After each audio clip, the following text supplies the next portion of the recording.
So I started doing some of the practices that were mentioned there.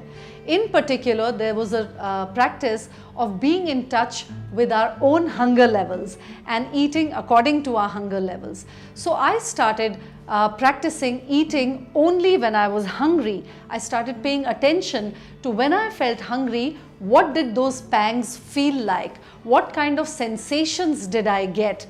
And I then started to recognize when I was hungry and when it was only an appetite or a craving. Once I made the distinction between that, I knew if I was just eating something because of craving and when my body was really hungry and needed the food. So this was a simple example. Another practice that I started doing is mindful eating.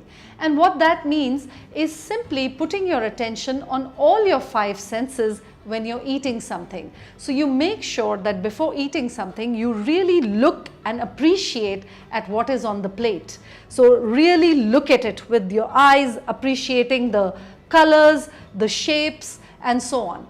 And then when you eat it, really hearing the sound and putting attention on the sound. And when we feel it with our fingers, feeling the hardness, the softness, the temperatures, the textures, and then when we put it into the mouth, making sure that we are really present to the taste of that food in our mouth, recognizing the flavors, the sweetness, the saltiness, the bitterness, and so on.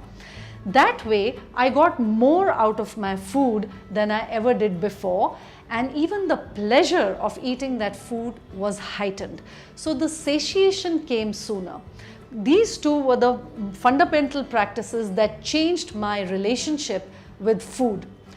Being mindful and paying attention to my own hunger level, which changed the relationship with not just food but with my body as well.